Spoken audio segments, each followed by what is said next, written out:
SRMPR global ரயில்வேஸின் சென்னையிலிருந்து சீரடிக்கு மே மாதம் 9ஆம் தேதி 5 நாட்கள் ஆன்மீக சுற்றுலா. முன்பதிவுக்கு 8008000800.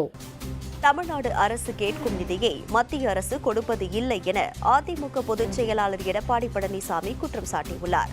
சேலம் மாவட்டத்தில் அதிமுக சார்பில் அமைக்கப்பட்ட நீர் மோர் பந்தலை எடப்பாடி பழனிசாமி திறந்து வைத்தார்.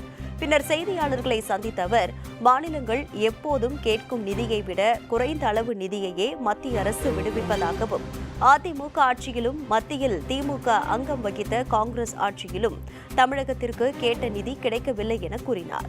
அதிமுக ஆட்சியில் பொதுப்பணித்துறை கட்டுப்பாட்டில் இருந்த 14,000 ஏரிகளில் 6,000 ஏரிகள் தூர்வாரப்பட்டதாகவும், அரசியல் காழ்ப்புணர்ச்சியால் திமுக ஆட்சியில் குடிமராமத்து திட்டம் நிறுத்தப்பட்டதாகவும் அவர் விமர்சித்தார்.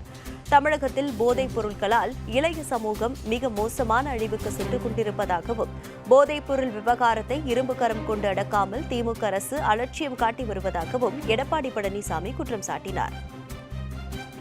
எல்லா அரசுமே புயல் நிவாரணம் கேட்டு மேலே மத்திய அரசுக்கு புள்ளி வரத்தோடு அனுப்பப்படும். அதில் அவர் குறைத்துத்தான் கொடுப்பார். எப்பொழுதும் கேட்ட நிதி கொடுத்ததே கிடையாது.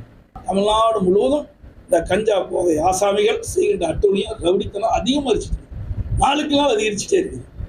எங்கே பார்த்தாலும் கொலை, கொள்ளை, திருட்டு, பாழி, வன்கொடுமை இந்த பூரா கஞ்சா போதையில் தான் நடக்குது. இதை தொடர்ந்து இந்த அரசுடைய கவனத்தை கொண்டு வந்துருக்குங்க. ஆனால் இந்த அரசு கண்டுகொள்வது மாதிரி தெரியல. காவல்துறை உயர் அதிகாரிகளும் இந்த கண்டுகொள்வது தெரியல. இது மிகுந்த வருத்தத்தையும் வேதனையும் இருக்கின்றது.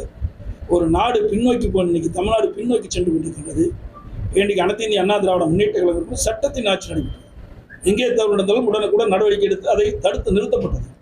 போதைப்பொருள் விற்பனை கட்டுப்படுத்தப்பட்டது. இன்றைக்கு வெளிமாநிலத்திலிருந்து சர்வசாதாரணமாக தமிழகத்தை கொண்டு வந்து போதைப்பொருள் விற்பனை செய்கிறாங்க. அதை தடுக்க இந்த அரசால் கையிலாகாத அரசாகத்தான் இன்றைக்கு பார்க்கப்படுகிறது.